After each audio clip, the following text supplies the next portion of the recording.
আপনি কি এই কথাটা জানেন যে আমাদের পৃথিবীর প্রায় 70% জায়গা হচ্ছে জলভাগ ও সমগ্র পৃথিবীতে শুধুমাত্র 30% জায়গা রয়েছে যেখানে আপনি স্থলভাগ দেখতে পান। তাই বিভিন্ন দেশের বড় বড় সায়েন্টিস্ট ও রিসার্চাররা বলে থাকেন যে আমাদের সমুদ্রগুলির গভীরতায় এমনও কিছু রহস্য থাকতে পারে যেগুলো হচ্ছে স্থলভাগের তুলনায় অনেক গুণ বেশি রহস্যময়। আমাদের পৃথিবীতে অনেক ডাইভার্স রয়েছে যারা সমুদ্রের গভীরতায় গিয়ে জলের নিচের দুনিয়াটিকে ভালো করে পর্যবেক্ষণ করে ও কখনো কখনো বহুদিন ধরে চলে আসা সমুদ্রের ভেতরের এই রহস্যগুলিকে তারা উন্মোচন করে দেয়।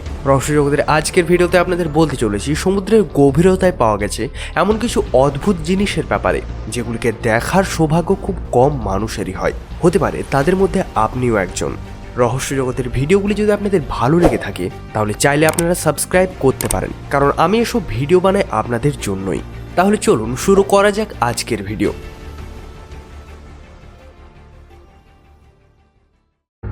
সবার প্রথমে আপনাদের বলবো সমুদ্রের গভীরতায় পাওয়া গেছে এরকম প্লেনের ব্যাপারে। আমাদের পৃথিবীতে এমন অনেক স্কুবা ডাইভার রয়েছে যারা সমুদ্রের গভীরতায় যায় শুধুমাত্র মজার জন্য, কারণ সমুদ্রের গভীরতার দুনিয়াটি হচ্ছে একদমই আলাদা। তবে কখনো কখনো এই ডাইভারগুলো সমুদ্রের গভীরতা থেকে এমনও কিছু জিনিস পেয়ে যায় যেগুলির কোনোদিন কেউই আশা করে না। আজকে কয়েক বছর আগে রাশিয়ার দুজন ডাইভার সমুদ্রের গভীরতায় ডাইভিং লাগিয়েছিল। তারা সমুদ্রের সারফেস থেকে প্রায় 88 ফিট গভীরতায় চলে আসে। সমুদ্রের এত গভীরতায় তারা একটা অদ্ভুত জিনিস দেখতে পায়। প্রথমে তো তারা বুঝতে পারছিল না যে জিনিসটি কি, কিন্তু তারা কাছে গিয়ে বুঝতে পারেন যে এটি হচ্ছে আসলে একটা আস্ত প্লেন। প্রথমে তো যখন তারা এই প্লেনটিকে দেখেছিল তখন তার কন্ডিশন অতটা খারাপ ছিল না। সেটাকে দেখে মনে হচ্ছিল যে সমুদ্রের গভীরতায় প্লেনটি হারিয়ে যাওয়াতে বেশি দিন হয়নি। সেই ডাইভারগুলি প্লেনটির ভেতরেও যায় ও তারা বুঝতে পারেন যে প্লেনটি হচ্ছে আসলে সোভিয়েত ইউনিয়নের। এটি ছিল সোভিয়েতের AN-2 প্লেন, যে প্লেনটির কোনো পার্টস খারাপ হয়ে যাওয়ার জন্য এটি সমুদ্রের মধ্যে ক্র্যাশ হয়ে যায়। সোভিয়েত ইউনিয়ন এই প্লেনটির অনেকদিন ধরে খোঁজ করার পরও তারা এটার কোনোই খোঁজ পায়নি। তবে সৌভাগ্যবশত এই ড্রাইভারগুলো এই প্লেনটিকে খুঁজে বের করেন। আপনারা জেনে অবাক হয়ে যাবেন যে প্লেনটির পাইলটও ওই প্লেনটির সাথেই ডুবেছিল ও তার হাড়গুলো আজকেও সেই প্লেনটির কেবিনেই পড়ে রয়েছে। অবাক করার বিষয় হচ্ছে প্লেনটি সমুদ্রের জলে ক্র্যাশ হওয়ার পরেও প্লেনটির কোনোই ক্ষতি হয়নি। তবে প্লেনটির কন্ডিশন দেখে বুঝতেই পারা যায় যে ক্র্যাশ ল্যান্ডিং এর জন্য পাইলটের মৃত্যু হয়ে গেছিল। কেবিনের ভেতর বসে থাকা পাইলটের মৃতদেহের হাড় ছিল সত্যি খুব ভয়ঙ্কর। এরপর SS টেস্টেলগর্ম, এই জাহাজটি ছিল ব্রিটিশ আর্মির একটা আর্ম শিপ, যেটিকে 1940 সালে বানানো হয়েছিল। এই শিপটিকে বানানোর মূল উদ্দেশ্য ছিল যে এটার মাধ্যমে হাতিয়ার ও বিভিন্ন অস্ত্রশস্ত্র ব্রিটিশ থেকে যাতে সহজে রোমানিয়া পাঠানো যায়। যখন এই জাহাজটি 1941 সালে মিশরের দিকে রওনা হয় তখন এই জাহাজটি সমুদ্রের একটা রহস্যময় জায়গাতে ডুবে যায়। প্রায় 10 বছর অবধি এই জাহাজটির ব্যাপারে কেউই খোঁজ পায়নি আর। কিন্তু অনেকদিন পর 1952 সালে এই জাহাজটিকে একজন ফ্রেঞ্চ এক্সপ্লোরার খুঁজে বের করেন। জাহাজটিকে যারা প্রথমবারের জন্য দেখেছিল তারা সবাই চমকে যায়, কারণ সেটি তখন অবধি ওয়েল প্রিজার্ভড ছিল। জাহাজটির মধ্যে যা যা কিছু লোড করে নিয়ে যাওয়া হচ্ছিল সবকিছুই ঠিকঠাক কন্ডিশনে ছিল। জাহাজটির ওপর ছিল military vehicle, motorcycle, jeeps, trucks, বন্দুক ও তার সাথে রেডিও ইকুইপমেন্ট। তবে আপাতত সমুদ্রের গভীরতায় এই জায়গাটি হচ্ছে এখন একটা ট্যুরিস্ট অ্যাট্রাকশন। আজকেও সমুদ্রের গভীরতায় এই সব কিছুই আপনি দেখতে পেয়ে যাবেন। পৃথিবীর ভিন্ন ভিন্ন প্রান্ত থেকে বহু স্কুবা ডাইভার এই জাহাজটিকে এখানে দেখতে আসে।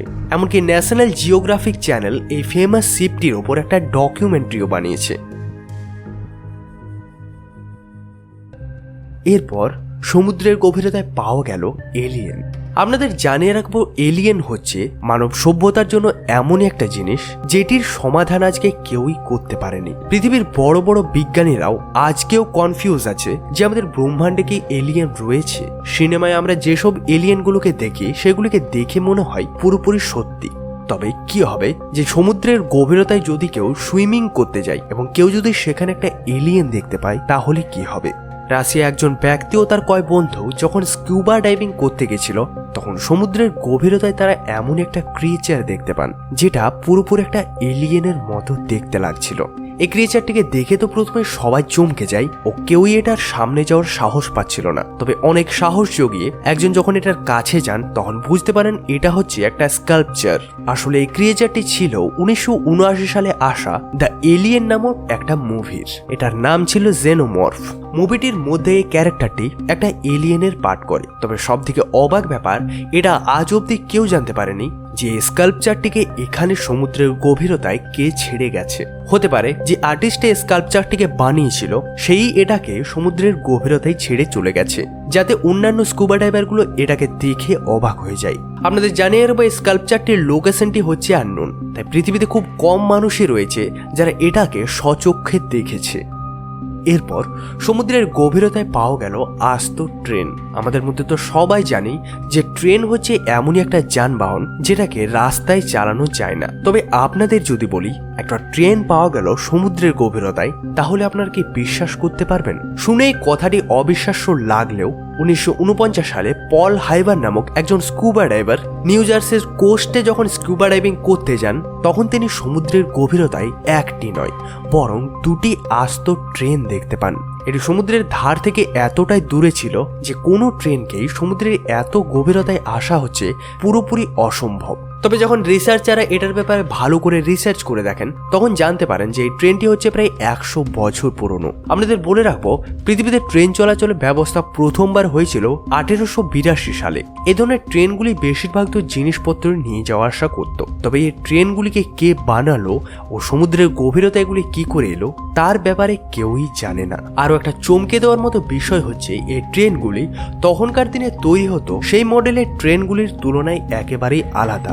এরকম ডিজাইনের ট্রেন পৃথিবীতে আর কোথাও দেখতে পাওয়া যায়নি। এগুলি এখানে কোথা থেকে এলো সেটা কেউই আজ অব্দি জানতে পারেনি। এরপর ঘোস্ট শিপ।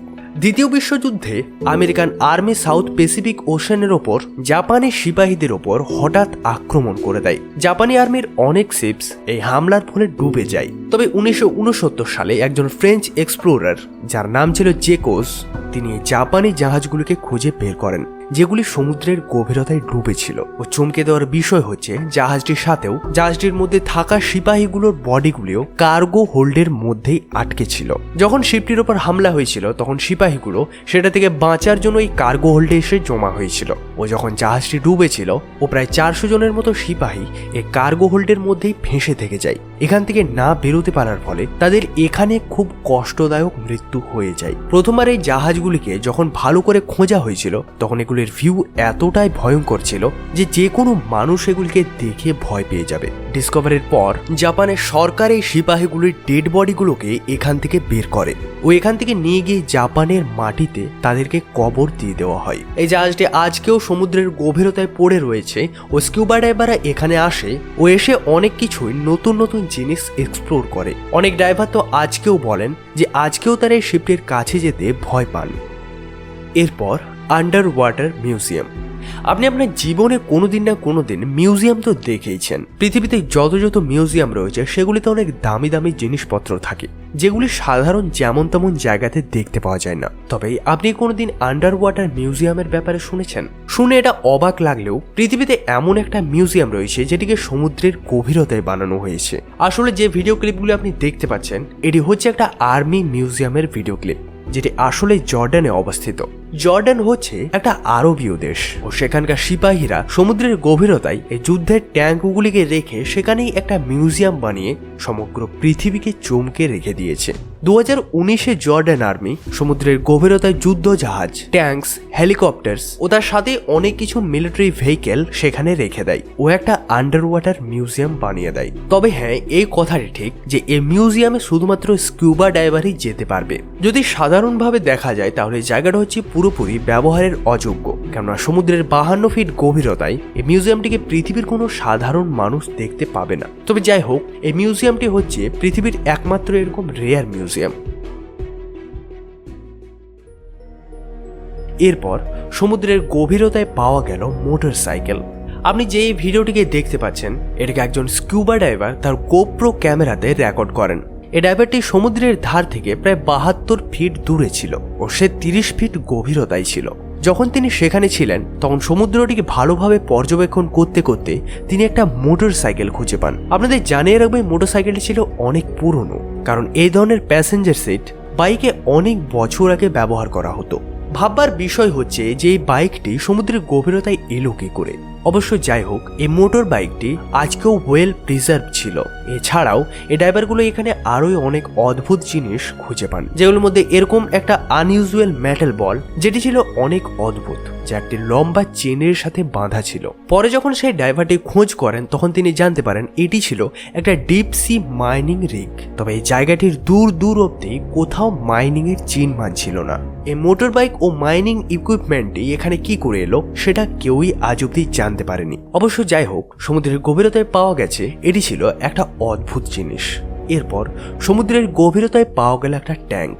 মিয়ামির একটা কোস্টে কিছুগুলি ডাইভার সমুদ্রের গভীরতায় খোঁজ তল্লাশি করছিল। যখন তারা একটু বেশি গভীরতায় যান তখন তারা ধাতুর তৈরি একটা অদ্ভুত জিনিস দেখতে পান। যখন তারা এটার কাছে যান তখন দেখতে পান এটা হচ্ছে একটা বিশাল আকৃতির ট্যাঙ্ক। এই মিলিটারি ট্যাঙ্কটিকে দেখে মনে হচ্ছিল যেটি সমুদ্রের গভীরতায় ডুবে যাওয়াতে অনেক দিন পেরিয়ে গেছে। আজ অব্দি কেউ জানতে পারেনি যে ট্যাঙ্কটি এত দূর সমুদ্রের গভীরতায় এলো কি করে। তবে অনেক রিসার্চার এরকম বলে থাকেন যে এই ট্যাঙ্কটি হচ্ছে দ্বিতীয় বিশ্বযুদ্ধের, যেটি দ্বিতীয় বিশ্বযুদ্ধের সময় ব্যবহারও হয়েছিল। তবে এত ভারী একটা ট্যাঙ্ক সমুদ্রের এত গভীরতায় গিয়ে ডুবলো কি করে, এটা একটা চমকে দেওয়ার মতো বিষয়। যদি এটা কোনো জাহাজের ট্রান্সপোর্ট করার সময় ডুবেছিল তাহলে এটার সাথে সেই জাহাজটিও থাকার কথা ছিল। তবে এটার সাথে আর কোথাও কিছুই খুঁজে পাওয়া যায়নি। ভিডিওটি যদি ভালো লেগে থাকে একটা লাইক করবেন, আর সবার শেষে বলবো ভালো থাকেন, ধন্যবাদ।